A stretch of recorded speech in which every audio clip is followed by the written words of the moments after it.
Hello, everyone. This is Alex McMillan, and welcome to Get Productive Now.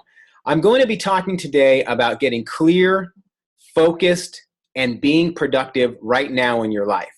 Now, there are a couple things that are going to immediately challenge this thought process with you, and I'm going to tell you that right off the bat, and that is however your brain currently thinks.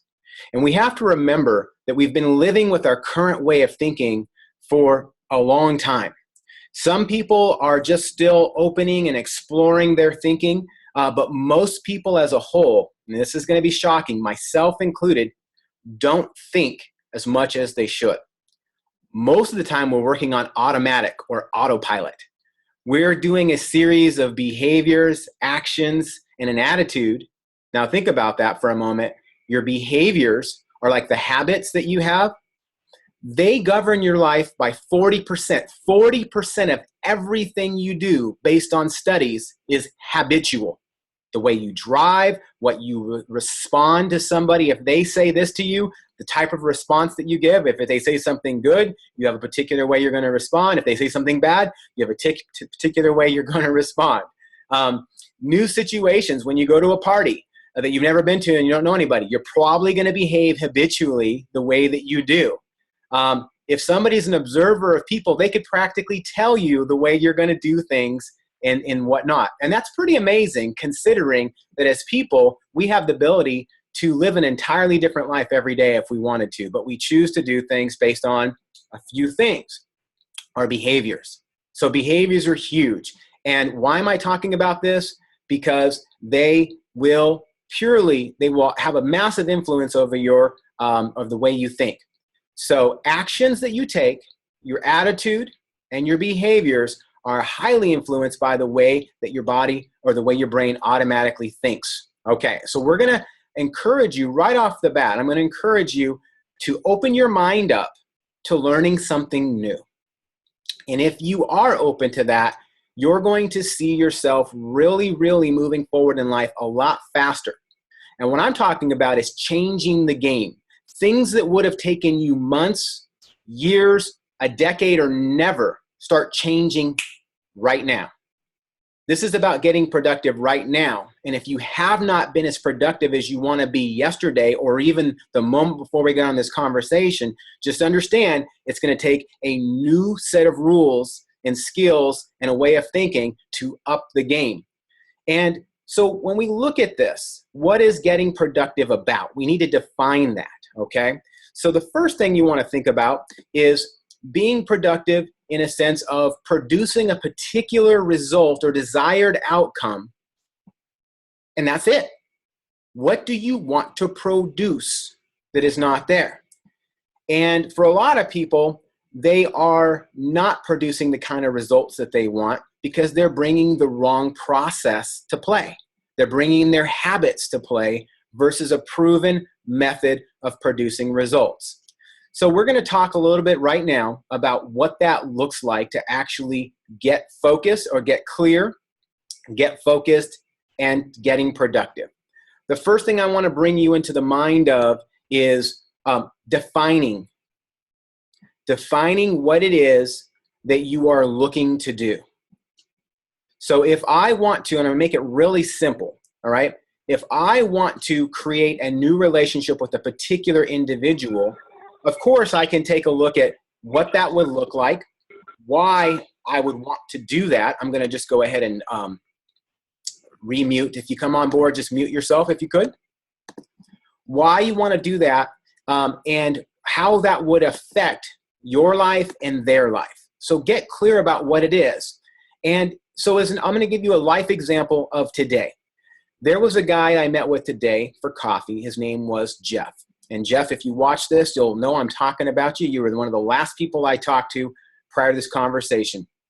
And Jeff is somebody that I really would like to get to know more. I would like to personally help him in his life. But at the same time, he's somebody that is just a kind of nice guy. He's one of my neighbors who lives in my community. He's the head of what is it called? The Ridgefield Business Association. He's a contributing member to society. All right. He's a neat guy all around, and his family lives just down the street, and we don't know him that well. Okay.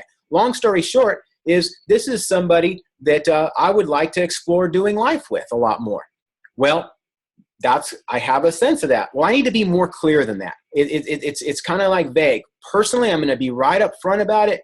I would love to help Jeff get to a healthier place in his life with his thinking, with his acting, with his everything. Oh my goodness, you're recording this, Alex, and Jeff is going to see it. Well, he knows that because I've already told him that's what I do. I help people move their life forward. Why would someone not want me to do that in their life if I could? Now, think about that for a moment. I'm very intentional about what my purpose is. My purpose is to make life better and to help people achieve goals that they have it. Now, whether they're ready for my help or my support or not, that is a mystery still, right? But I have to have what I want to do clear in my mind and defined. I don't know if I'm going to be able to help Jeff today, tomorrow, a month from now, next year, but I do know I'm looking at that. Oh, and by the way, I want Jeff to do the same thing for me. Wait a minute. Is Jeff a health coach or a business coach or a thought leader? You know what? In a lot of ways, he is, because he has things he knows that I don't know. So what am I talking about with all this? To be productive, you have to define the purpose. And when I go into a conversation with anybody, I define the purpose is to make life better for them and for my life to be made better because I had a conversation with them. Does that make sense? As we connect with that. And therefore, I am not set on anything other than making life better and delivering on that mission. So I am open to where that conversation goes. And I'm going to ask questions, and hopefully questions are asked to me. Maybe they will, maybe they won't be, that help me to define that. So I spent this time in the beginning so that you know that you can't really be productive if you don't have a particular goal that you're clear on what it is. All right. Now, the next thing is getting focused. Getting focused is about having, and I'll come back to the story with Jeff so you can kind of hear more on that. Getting focused is about having a plan and an approach that basically allows you to actually get stuff done. And if you don't have a plan and an approach to getting things done, you're going to be bouncing off the walls in life, reacting to circumstances. Now, I'll give you one of the biggest mistakes that I've ever made is I created a habit in my life, or I should say I fell into a habit of my life of checking my emails in the morning. I fell into a habit of my life at looking at Facebook messengers in the morning. I fell into a habit of looking at text messages in the morning. I fell into a habit of just walking into the pile on my desk and looking at papers and deciding to pick through and sort through mail and look at stuff in the morning. So let's take a look at why that is downright destructive, distracting, and will delay your success greatly. The reason why it is because you are not on any purpose other than whatever comes your way with that kind of thinking. You're letting whatever information is in behind that email or that text or that Facebook Messenger or any of that stuff on your desk to dictate your next thought process. And if you do that like I did, like I used to do, then what's going to happen most likely is you will start all of a sudden involving yourself in things that have nothing or very little to do with what you had defined as success, if you defined it at all. So we're just going to assume for this that you actually have a goal. You've actually set a purpose and an intention you would like to achieve. And then from there, you've got all of a sudden distraction happening that is destroying your thought process of getting anything done in a clear, concise way. And now it's delaying your success because you're now answering messages back and forth. And the moment you do, the moment you start sending any text or emails out, you're going to get people responding back some point in time in the day, which creates, guess what? More messages, more distractions, more things. So that mail, those texts, those emails, I'm just going to get right to the bottom line. I highly, highly encourage you to not process any of those things until about the end of your day. Now you're going, wait a minute, hold on a minute. If I did that, I wouldn't be able to get back to my clients, my customers, the people, and all that. I'm not talking about delaying responding back to people you're expecting a conversation for. What I'm saying is not checking and going through and looking at all the information until the end of the day for new stuff that is not expected. And I'm going to talk to you in this session about how to do that and how to basically get control of your life. Because being effective, the last part of the promise of what I said I want to talk about, being effective is about getting things done when you would like to get them done, with who you would like to get them done with, right?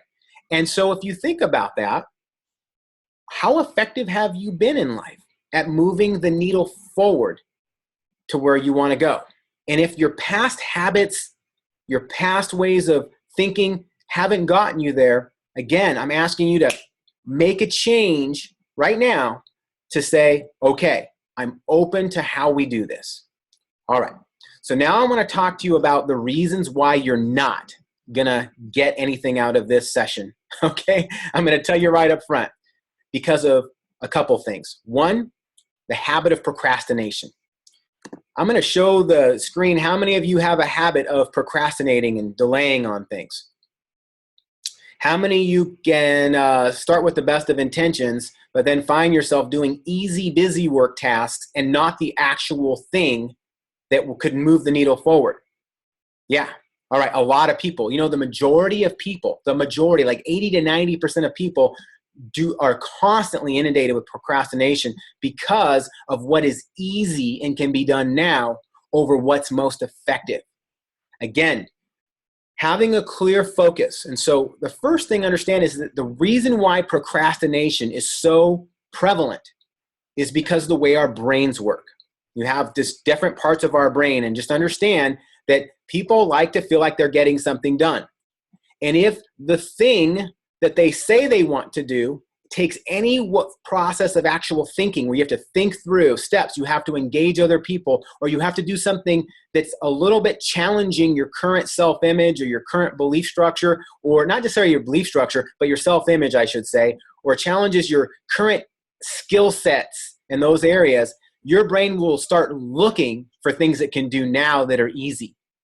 It will start looking for things it can solve now, so you have some sense of control and instant gratification. It's an instant gratification way of thinking. And understand, you want to learn how to kick procrastination in the face. Punch it. Just punch it right now. So take your fist and just say, I'm punching you, procrastination. Because if you don't say, listen, I see you when it happens, if you don't identify it when it happens, it will run your day. And you will have even talked about this with this webinar about, I know what I want to do now. I'm clear. I'm focused. I've written it down. All right. But because of these automatic habits, it will come up, and you got to learn to punch it in its face and see it. Okay. So there's more on that. We'll talk about that at some other point in time, and you can ask questions about it. But there are great resources on procrastination. If you just even Googled YouTube for procrastination, the top 3 or 4 videos on that are phenomenal about understanding how it works and how to set yourself up in a habit. But I'm just going to tell you right now, here's the secret. The secret, which is no secret at all, to doing this is basically knowing what you want and making a commitment, posting it up in front of you and making a commitment that that is what you will get done. And when the other thoughts come into play, you just say, I see you, I know you, I see it. And the reason why you'll be able to stay on task is because you've written it down. It's right on your computer screen or a sticky note.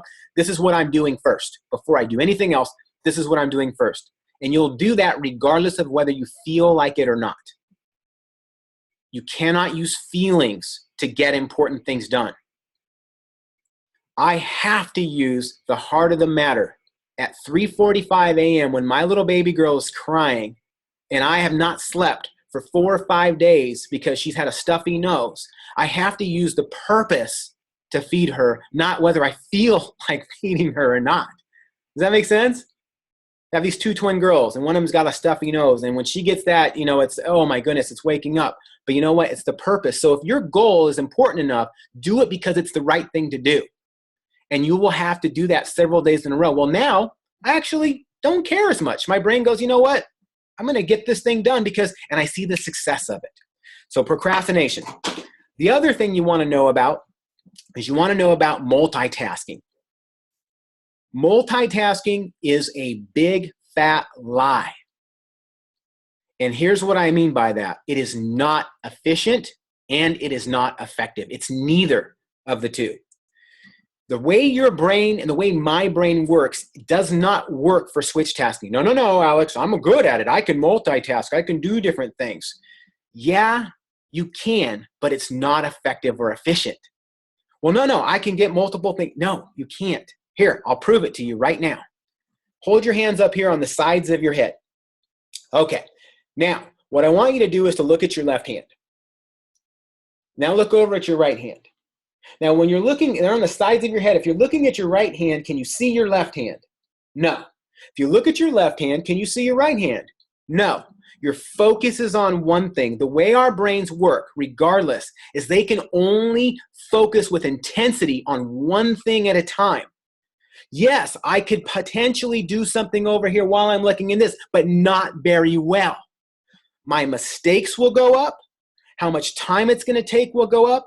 The attention, and that's what happens when you are having conversations with one person and you're texting while you're having that conversation, or you're trying to get one thing done on an email and then you're letting pop-ups and everything's come in. Here's the facts, and you can look at this again. It's free information out there.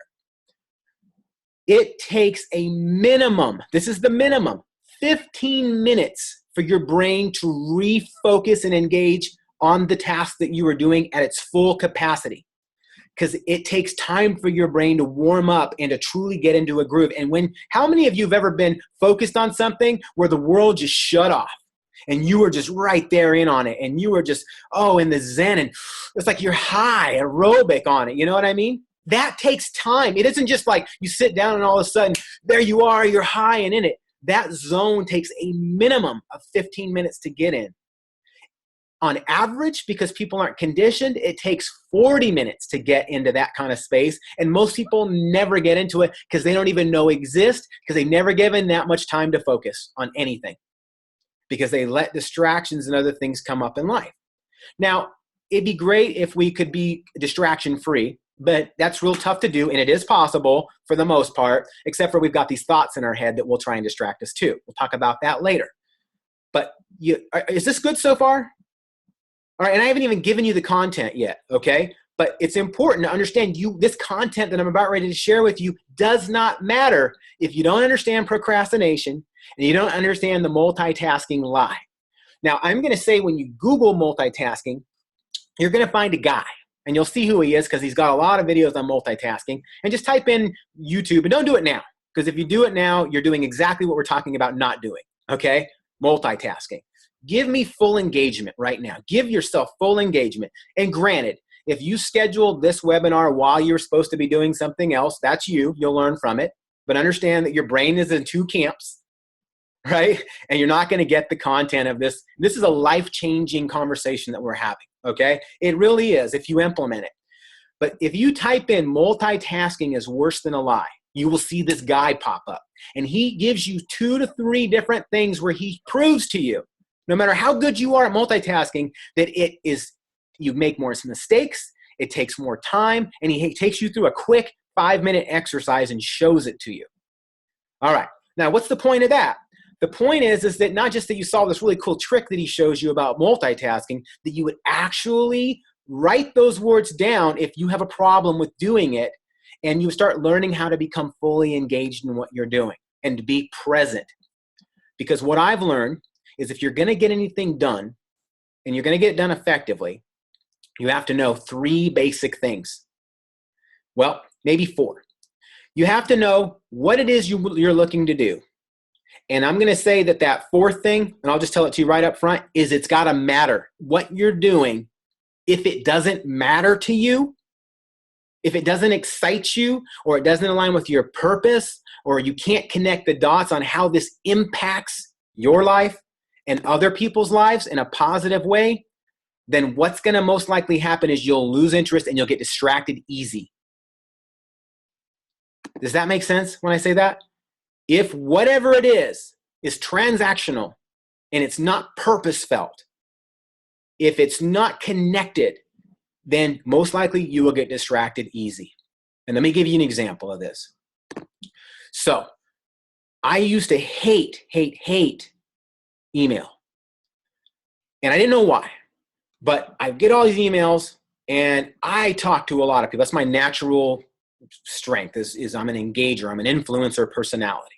And I don't try to be. I just was born that way, okay? And just so you know, there are analyticals who are very effective in life, and there are friends who are very effective in life, and there are drivers who are effective in life. But my personality style by the DISC profiling is I'm an influencer, and then I'm a driver. If I get upset or I get bothered, become a driver, and then a second, and all that. Long story short is I hate emails because they're boring. It's a bunch of words on a paper. There's no excitement. I can't make somebody laugh. I can't make them cry. I can't feel them. I can't see them. And I didn't know all this until I had some therapy for it. And I paid for therapy because I had a problem.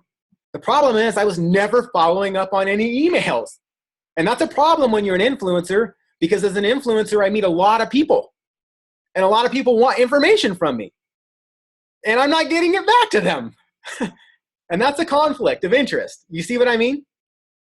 And the deal is that I would have all this negative press. Well, if you're not going to get back to me, and all of a sudden you just stop getting invited and all this stuff, all these opportunities are going by the wayside. So, hey, I said, I'm going to go ahead and I'm going to pay for this therapy. And I hired somebody who understands neuro-linguistic programming and hypnotherapy and some other behavior patterns. And I hired the best person in the area from reputation. And she sat down with me and she took me through this exercise. And I won't go through the whole exercise, but the bottom line, I'm going to give you do you want to know the secret that I figured out that actually allows me to tackle email like a madman, that allows me to do things that I quote unquote did not like, but actually found out that I can love them. Okay, now email is not, I don't love email, but here's what I do love. She showed me through this practice and this process that here's how you do it. What you do with anything that you don't like is first off decide, is it relevant to your success and to your purpose? Well, email itself, there's a lot of garbage in there, but the people I was not following up with, she asked me, do you care about those people? I said, I do. But what are your actions showing? It's showing that I don't care. I was like, wait a minute. I say I care about people, but they're not there. I go, but they're not in front of me. And I'm this, I love engaging people. She goes, but they are in front of you, Alex. How did that email get into your inbox? Someone took the time to type it out. They were thinking about me, Alex McMillan, asking Alex McMillan a question, wanting information from Alex McMillan to improve their life or change their life or make their life better. And Alex McMillan is not helping their life get better. Oh my goodness. These emails aren't emails. They're people. They're people who I can serve and I can change their life and I can impact. And if I do it good enough, I'll probably see them again and there'll be a smile on their face and I'll have another positive interaction with them. Does that make sense? Yeah. And it was like, whoa, email's not email. Email is success. Email is integrity. Email is engagement. And all of a sudden I gave it meaning. So anything that you're doing that you are finding of low interest, make it interesting. Find the meaning in paying your bills. Find the meaning on getting back to those tasks. Otherwise, delegate the things. See, paying bills, I can delegate that. I delegate that to my auto bill pay, okay? But if you don't have that or whatever, learn how to do it. Take the hour and suffer through if you hate it, because it will take too much emotional energy to distract you if you don't. You think it takes too much time? Hire somebody for $100 to show you how to set up your auto bill pay, if that's what you have to do, if it's something you hate doing. You follow where I'm going here with this? If there are things that could be automatically done, because that $100 you spend will be the best thing. You don't have to pay somebody $100 to do that. So there's somebody in your sphere of influence who can show you how to do that. But the point is, do it because it'll leave you in a place of freedom. Well, I paid a lot of money to learn how to love email. Not to love email, but to make a connection. And not just that, how to do other things too. so that I could basically get it. And I just gave you literally thousands of dollars of information that I learned how to make that connection. Okay, now back to what we were talking about here. Getting focused is about giving meaning and purpose to what you're doing and creating a plan that allows you to move things forward effectively. There's the word effective, and that's what this is all about. This whole conversation, as much as it talked about getting productive now, if you're really going to be productive, you've got to be effective with your time, effective with your energy, effective with your resources. And so take a look at this. If you have stuff just coming in general into your life and you start processing it immediately, big mistake. All of a sudden an email or a text comes in. Most people just respond to it. We talked about that. Don't. Ask yourself 3 basic questions. What? This is the first, this is another place to take some notes. This is it. This is the content now. We've put procrastination in its place. We've put multitasking in its place. And we put distractions, okay? Or we put, things you don't like to do in their place. Things you don't like to do. Give them meaning. You put them in their place so you don't get bored. Now, when information comes into your head because it came in through one of your inboxes, a conversation with a person, email, a text, a messenger, someone set some mail in your mailbox, it came onto your desk. However, someone walks up into your face and says something to you, that has now come into your inbox. That's your mind.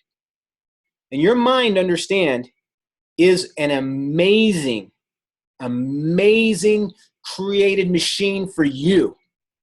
It was given to you to utilize to your fullest capacity.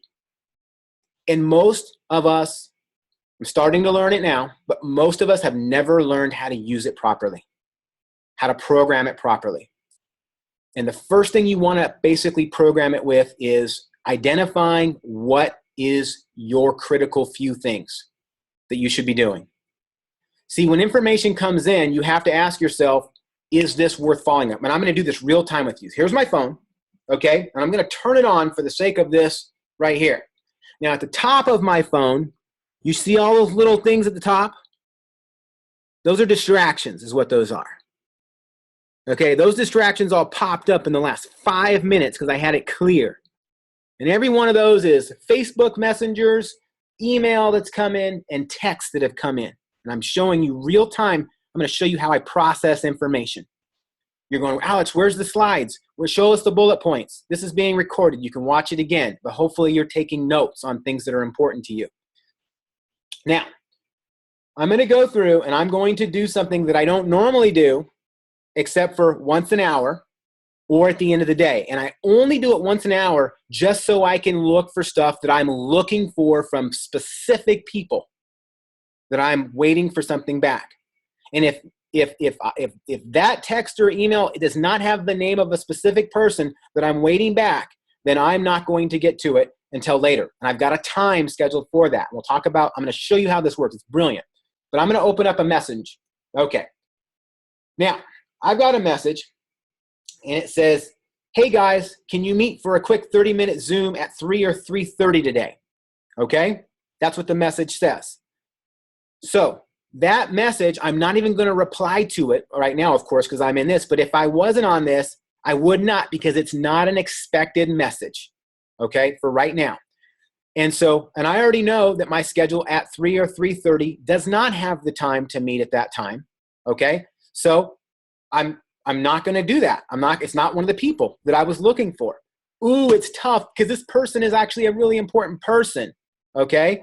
It's all that. It's somebody that I'm basically there. I could basically, if I wanted to, send a quick text back and say, I'm going to decline, cannot, all right, talk later, which would be easy and get it done.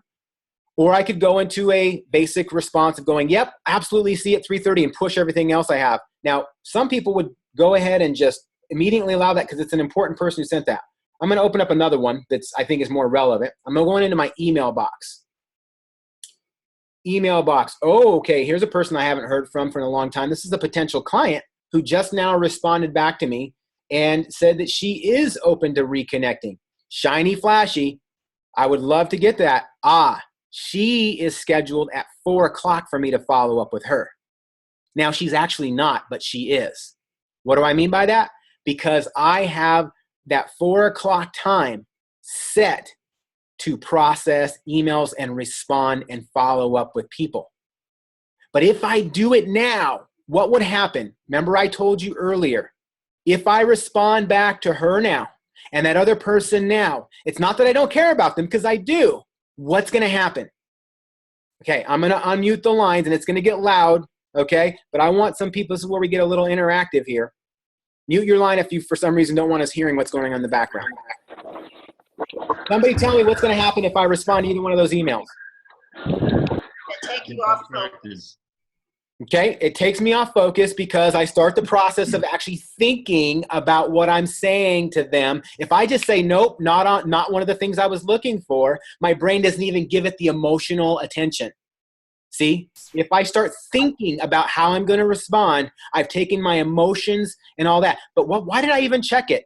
Okay, one, I could have, because I have a distraction habit and I saw something on my phone and I caught myself. So if you catch yourself, don't go into it if it's not one of the things you're looking for. But the main reason why I didn't respond is it's because it's not one of the people or bits of information that I am looking for based on my schedule right now. It doesn't have to do with what I said I was going to get done first. Does that make sense? I defined what I was going to get done first, and this doesn't have to do with that. Now, that's very powerful and important because my mind. But tell me the other reason, and I gave you a hint of it earlier. Tell me the other reason I don't want to respond to that person now, because what might happen if I do? They'll respond back. They'll respond back. And that is the worst thing that could happen to your productivity for the day, is that people actually respond back to an unplanned activity in your day. Can you see it? It's massive. That one response could be a series of conversation that I could get sucked into, and those pop-ups now amplify on my phone by 4 to 10 times. Right? There's on a text, you're gonna have at least, on average, you're gonna have 7 to 10 responses back and forth with a text with somebody. Such an ineffective way of communicating. It's so ineffective. Not only can you not hear their tone, not only can you not, and I'm not talking about somebody you're just giving an address to or whatever, but I'm talking about when you're talking about connecting with a person. Like if I get back to this lady Jane, is her name, and it's not one of the coaches, it's somebody, one of my potential clients in Nashville. I'm not going to make the connection that I want, and I'm going to get distracted, and I'm not going to do the critical few things I said I was going to do today. And at the end of the day, I'm going to have a checkbox list that's unchecked, and I would have been so busy being busy. Jane is going to get my attention, because what's going to happen is when I do engage, she's going to get full engagement. She's going to hit my list. She's going to get scheduled time, and I don't believe the lie of multitasking. It's a lie, because as soon as I start responding, guess what else is going to happen? There's a third thing. Tell me. It's going to take you at least 15 minutes to re-engage with what you were doing before. It's my brain is going to basically take the time to warm up. I will be less effective. And guess how many more opportunities, if I'm texting her, guess what else is going to be coming in on my phone while I'm texting her? More information. Other information. My email's going to pop up, and a Facebook's going to pop up, and another text is going to come in. And before you know it, there you are, an hour buried in all kinds of this and that, and not into the thing that you said you were going to do. Squirrel. Right? Yeah. Yeah, destructive squirrel. So I want you to literally, the next time you see pop up, first off, if you can learn to shut those suckers down, and you can, great.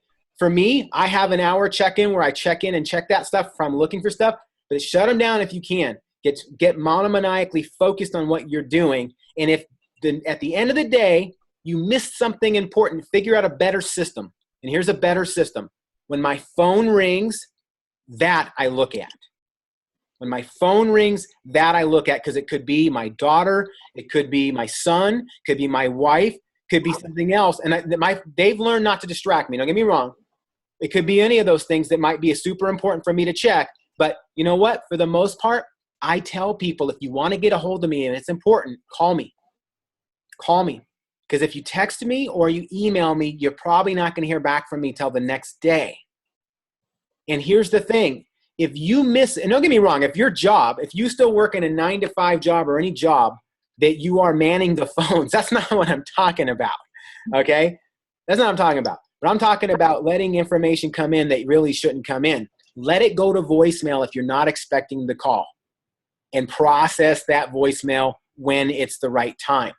If it's one of the people that you're supposed to be connecting with, one of my coaches, and I can do it in 2 minutes or less, or I can pick up, or one of the people I work with that's in my inner circle. I have a group of people that I always answer the phone for because they're in the inner circle of getting my mission and purpose done. See, when I hear from you, Daniela, or Israel, or any of you, and I see your name pop up, that's getting stuff done for me. I'm going to give you the 2 minutes, or we're going to schedule it, and you're going to get that answer quickly because it has to do with me moving the needle forward. Does that make sense? Mm-hmm. But if I don't have the time, it's going to go to voicemail. I'll get to it when I can, and then there you go. All right, I'm going to stop. So we talked about basically the amount of time it takes to get back on focus. We talked about the other pop-ups that will come up that will continue to send you off into distraction land, right?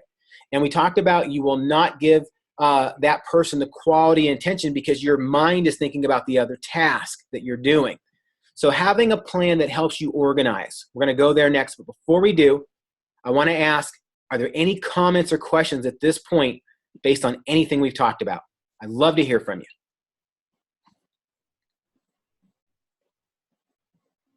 I think for me, it's going to take practice. Because like when you were talking about, you had that message that had somebody scheduling at 3:30, like I actually felt like anxious that you weren't going to respond to that. Because you should. Exactly. And then practice what's worked. That's right. And I had to ask myself, now had that had been somebody I was hoping to get scheduled with at 3:30, I would. Right?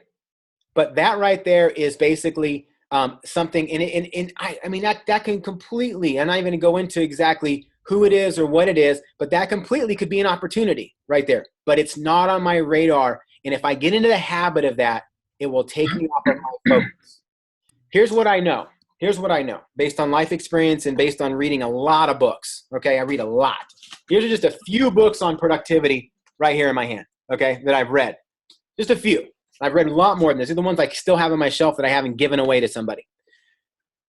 Is that particular opportunity that I could have said yes to at 3:30 is most likely not going to lose enough of success or whatever from that to warrant the time.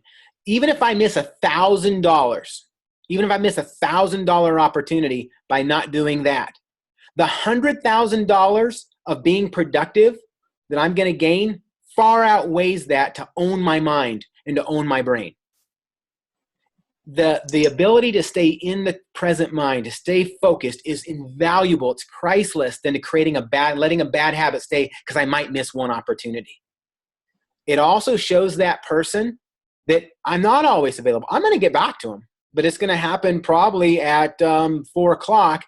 Well, today I'm a little more lax, so it might happen sooner. I might have time, and I'm going to show you when I would get back to that, okay? I'm going to show you in just a moment when I get back to that. Okay. Alex, can I ask a question? So I'm just curious, within the situation of coaching and TSFL events, sometimes things come up that are, last minute, like you'll happen to notice it on Facebook, somebody's saying there's this opportunity, and it might even be a Miller opportunity, okay? So what do you do? I'm just curious with that in your life, because, my tendency has been if I've got things that I'm doing at that time, I'm not there, but then I struggle with that because, sometimes it is that opportunity. Yeah, personally, if you have to, okay, and this is going to be the key to the system. You have to decide right on the front end, what is this opportunity? And is it relevant to moving the needle forward now? And if you decide what it is, you name it, okay, this is an opportunity. Is it relevant right now to my productivity? You have to learn, and that's an experience where you learn what's a distraction and what's not, right? And if it is, you have to decide. Personally, I don't believe changing my focus and my plan for anything that pops up that I can't make that connection to. If I can't make that and that means I'm going to miss some opportunities, but more than not, 9 out of 10 times, I'm actually going to stay and I'm going to get way more done, right? But if they're saying, hey, Miller update, and for those of you who aren't health coaches and you're kind of listening into this, for those of you who are in other fields, but just look at it this way. What she's saying is, business leader in her line of work has said, hey, make it on today at 3 if you can, right? Ooh, important person. By the way, that was what the 3:30 was, another important person saying, can you make it on, all right? And I have to look at these things that I'm getting done. If you ultimately cannot see yourself being a success at the end of the day without that information, I would probably go get the information if it means your success for the day. It's probably going to be recorded, probably going to be able to be penciled in, right? I didn't have a critical question to ask. I can access this person another time. What I'm going to do is I'm going to make a quick note, watch recording, take notes, get back during my scheduled time that I have to do that. I call that level 2. Level 2 follow-up, it can happen at another time. Level 1, it has to happen now. That hit my level 2. Does that make sense? Yes, thank you. Because you have to define what is it. And what is it means, should this be done by me? Could anybody else do it? Does this have nothing to do with me? Oh, this should be done by me. All right. What's the next step? Oh, here's your number 2, by the way. Your number 2 is after you define what it is, if it's relevant, you want to ask yourself, what is the one next thing I should do? So in that case, you would go add that to my level 2 follow-up list, and you can just do it immediately. Pop it up there. If you saw it, you came in, get it out of your brain, put it on your level 2 list. And then from there, you put the date and the time that you're going to re-engage that information. Those are the 3 things, is what is it?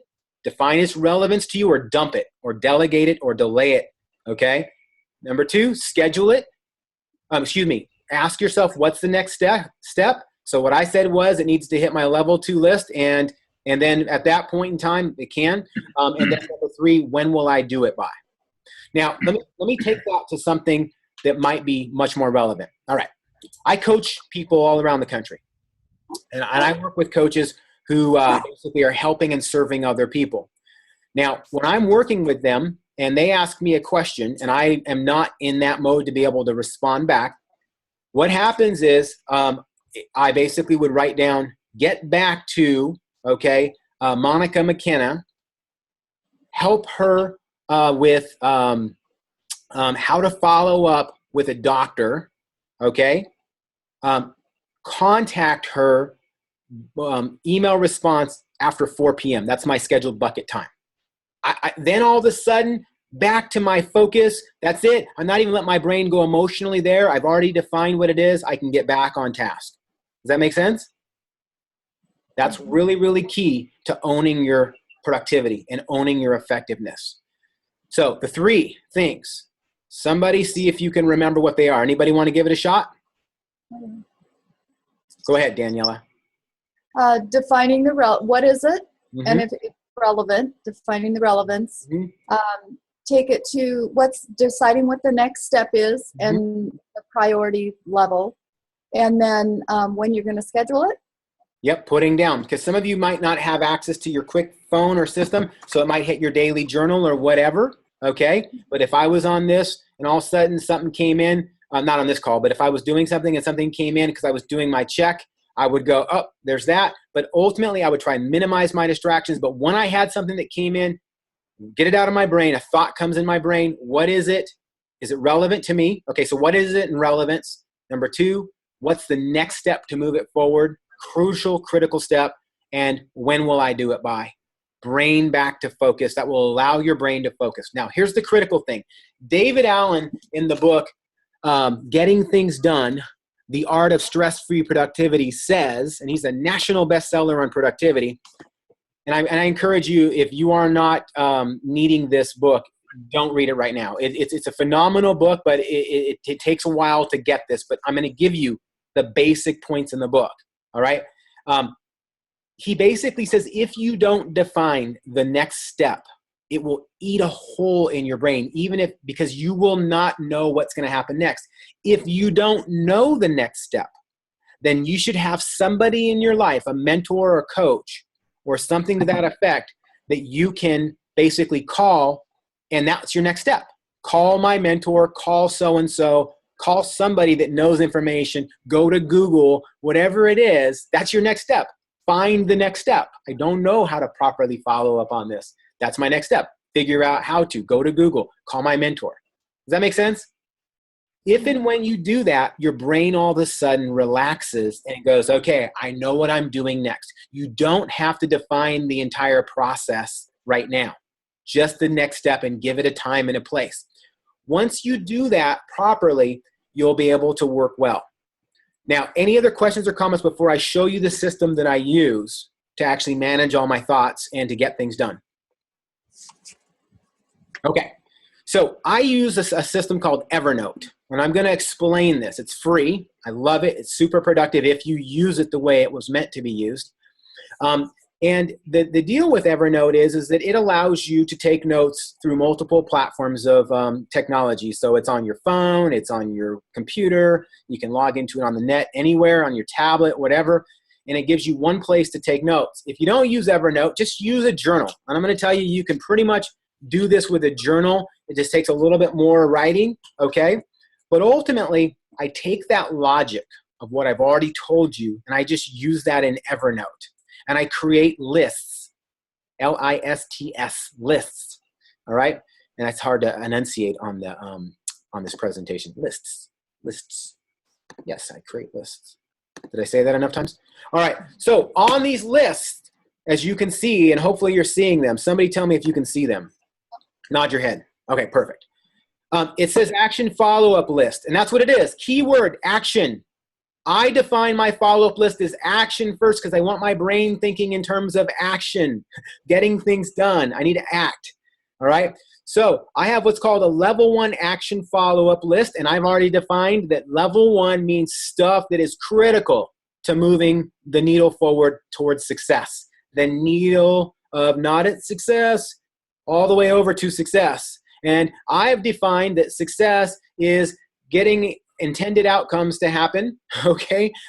Achieving noteworthy ideals, all right? So a worthy ideal, the achievement of a worthy ideal, something in my mind that I think is ideal, it's worthy of my time and attention, and I achieve it. Well, the way to do that is to create action lists, and getting things done is about working off of what the critical few things you should be doing. So I can go into my action list, and these are people that basically are interested in moving life forward with me today. And my goal is that by the end of the day, I will have checked these boxes towards my one next things. And this list was created throughout the day for the next day, right? And so this is a list that I created throughout the day and for the next day, which is today now. And I'm going to go through and check out these lists. And these are the original dates I've contacted. I talked with the person. Now they're ready for more information. These are people to share with, people to engage in life and say, hey, I'd like to get into a relationship with you. I'd like to talk to you about whatever it is that you do, whatever your important mission in life is. You're going to engage new people. Inactive people that are no longer engaging with me to re-engage with, that I would like to send some letter thinking about you, how you been, what's been going on.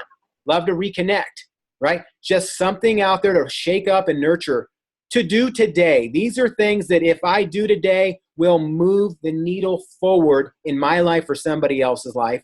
And this is my 4 p.m. follow-through process. I'm going to go back and just check my actions list, move anything that was not done from today to the next day's list, check my voicemails, process those, go through my emails, process anything that did not get caught, Facebook Messenger, going to go through my Facebook Messenger, go through Facebook posts and feeds to look for anything relevant. Again, I'm filtering through this mind of what is important, what is relevant. And then Facebook groups processing what is important and relevant. Once I do those things and I check those boxes, which I keep in my Evernote system, tell me if you can now see that the screen changed back to my action follow-up list. Once I do that, I feel successful. Okay? Somebody tell me, I'm going to go ahead and stop screen share just for a moment. If I can figure out how to do that with my technology. It's hidden behind your faces. Hold on. Somebody tell me, if I stick to my checklist and I stick to getting the things done that I said I was going to get done, somebody tell me why I feel successful. Please, go ahead. Israel. It's a sense of accomplishment. You did exactly what you said you were going to do, and your mind can process you were successful that day. That's right. And what if That's completion, right? There's nothing left behind. That's basically it right there. If you don't define what success is in a day, now granted, did I save the world, feed all the children, and make everybody lean and healthy and make everybody wealthy today?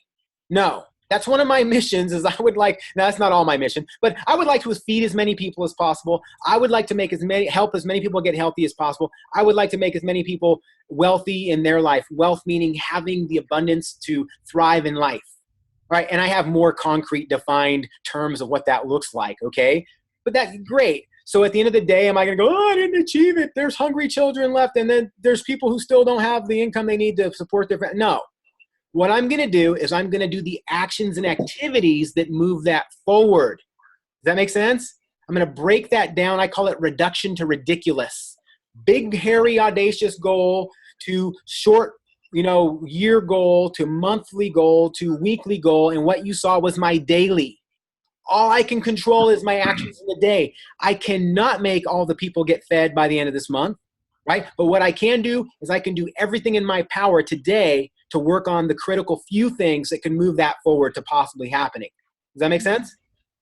And if I define that, and if I do that without becoming delayed, distracted, and destroyed by all those other things, then I can say, job well done. You fully lived today, Alex. No regrets. And if at the end of my day I missed something that I could have done that would have been more important, I can say, shoot, I'm going to do that tomorrow. Hopefully I'll have that opportunity to re-engage. I am going to prioritize these things tomorrow over these other things because now I could see, because I've got new information. Maybe I watched that webinar that I delayed that Daniela was referring to. I watched it at the scheduled time and I go, that's better information than I had from before. I'm going to implement that in my life. And it's going to hit my notes so that at the top of my calendar, it says, implement that thing or whatever. You guys see where I'm going? Comment. Hey, another thing I wanted to add to that, Alex, is I've had a mentor in my life, and one of the things he said is make things easy to succeed and hard to fail. Don't overload yourself with stuff that's just going to be way too much that you can accomplish in that day. But what he means by that too is don't make it so easy that, if you make one phone call, then you're successful. I mean, set the bar up a little high, but not just so overwhelming that you're just never going to get it done. And then it flows into the next day and the next day, and it's just like you give up. So massive. And one last thing is another great book, and this is kind of aligned with your whole entire talk today that I've been reading on audiobook because usually if I sit down and try to read, I'll fall asleep. So I'm more engaged with my commute is this book right here. It's called The Power of Full Engagement. Phenomenal. He's just talking about zeroing in exactly what Alex is talking about. Be fully engaged in what you're doing and don't be distracted with all the other minutia of what's going on. Anyway, great stuff. Brilliantly said, Israel, and thank you for sharing that. And it is about making sure you understand what your critical few things are. See, trying to do too much in a day and setting yourself up. But again, you can refine and go, that was too many people to engage. Based on who I am, based on the resources that I have for engaging, that this is a reality. And then you can build up. So take it down to something and then look to achieve more. Maybe it's a goal one day to be able to touch 20 people in that day when right now you only have the bandwidth to maybe accomplish 7 touches in that day. All right? So crucial. All right, so putting a bow on this, really thinking about it to give ourselves a sense. I'm going to go back to sharing my screen so you can see a little bit more about this. This isn't a webinar on how to use Evernote. It's a webinar that I just use this tool for productivity. It's just it's a place to put information. Let me just go ahead and make an adjustment. All right. So notice that there is a share list. I have a list of if people come into my mind that I would like to share with. I have what's called hugs and kisses. Okay, you see the XXO? Okay, so if somebody that I want to, I'm looking to create a relationship with or engage with, what I do is they hit this share list of mine, and then what I do is I reach out to them with a phone call or a text or an email, and ultimately I like to make it a phone call, and I put an X next to it. And if I don't hear back from them, I leave them another message saying, no, I'm really interested in connecting with you. I'd love to catch up, blah, blah, blah. Leave another message. If I don't hear from them a second time, the third time, they get the O, and the O is off the hook. So hugs, hugs, and kisses, all right? And the off the hook is that, hey, looks like things are going pretty busy for you right now. I would love to connect and retouch and do live with you. Hey, I'm going to wait for you to call me back. If you hear from me again, it's going to just be about how's it going in life and what else is happening. I'll wait for you to follow up in regard to whatever it was I originally contacted you. I don't say that, but I'm actually calling them and letting them know I'd love to talk to you about, okay, or I'd love to catch up with you about. And then eventually I say, hey, it's not about that anymore. It's just about us connecting. Love to stay in touch with you. And then I get it off the hook so I can move on in my mind and follow up with other people. And I'm not processed and bogged down. And I've got a running list of who have I hugged, and kissed. And then maybe they hit my follow-up list every once in a while. All right. Any questions about that before I move on? About having a share list of people. And share what? A share list is people that you want to engage and share life with or share your thing with or whatever it is that you do. Any questions or comments? So then my brain is basically processed. Just unmute and talk if you can because I can't see you all. Question, comment, go ahead, unmute and talk. If you have something, I see a hand up. Oh, it's not a hand up. It's someone's taking a picture. Okay. So level 2 action follow-up list. My level 2 action follow-up list is scheduled in my calendar to do on a weekly basis. These are things that were not the critical few, but they do need to get done. Like getting back to my accountant with, she wants a payment. Oh, go figure. She'd like me to send her the invoice. Great. She's going to hit my Thursday evening at a set time where I process my level 2. Get back to reading some more in the 4-hour work week. Implementing the productivity tool Trello that Monica told me about and looking at that and whether it's worth using in my life. It hits my level 2 list. Could make me more productive. Not right now. It's a distraction. Does that make sense? So have a list and a place, but here's the key. I'm going to tell you one more thing, and then I'm going to tell you the key. Hold out for the key, and then we're going to wrap up. I have a support list. So I have clients. I'm supporting them. Oh, mute your phone, please. Not sure where that came from. All right. So I have clients that I support. And those clients that I support, I have a running list of notes. I have their name, and then I have a list of notes that I take with those clients of what's going on, and then I make a note. This is the day I did support. What did I say with them? What happened? What's the next thing? So that way my brain can relax. Okay, so have these lists, and the key with any of these lists is that this is it, that you schedule the time into your schedule of when you're going to follow up with any of your lists. That way, I don't have a bunch of people's names in my calendar that says all my clients call them at, blah, blah, blah, blah. What I do is I literally put into my schedule, this time is when you do your follow-up with your level 2. This is when you do your client support. This is the day and the time that you do your client support. This is the day that you reach out to new people and create new Facebook friends if that's part of your work or your life. This is the day that you, and every day I do my follow-up 1 list, okay? I work my follow-up 1 list every day for the first few hours of my day.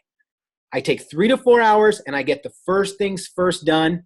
And then is when, I told you I'd tell you when I check, then is when you have time to start checking other voicemails, checking other messages, getting back to other things, when you've done your critical few things that move the needle forward. Having said that, I'm hoping that this will be taken to heart and that you will have a much better time of staying clear, getting clear and staying clear, being able to focus on the critical few. There's only a few things in life that are going to move the needle forward. It's the 80-20 rule, as you've heard it said.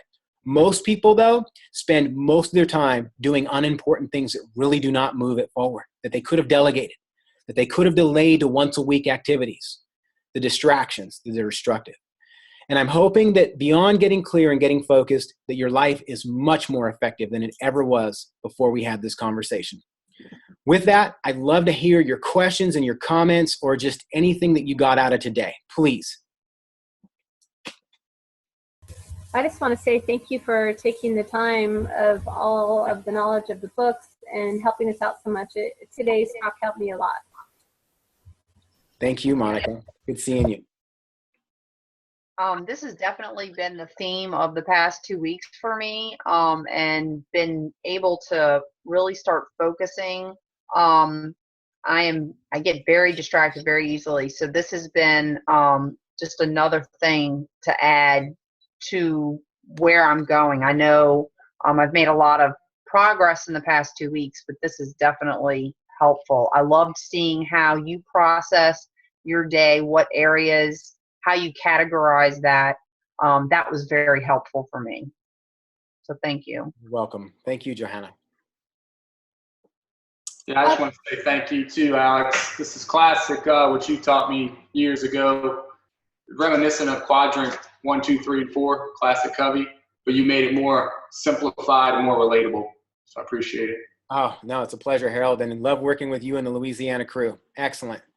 Yeah, thanks, Alex. It was awesome. Great stuff. You taught me a lot of this stuff on our private coaching, and just more stuff that I read up on and continue to get filled up with. It definitely reinforces that behavior. Oh, thank you, Israel. And to you, Annie, thank you for the chat as well.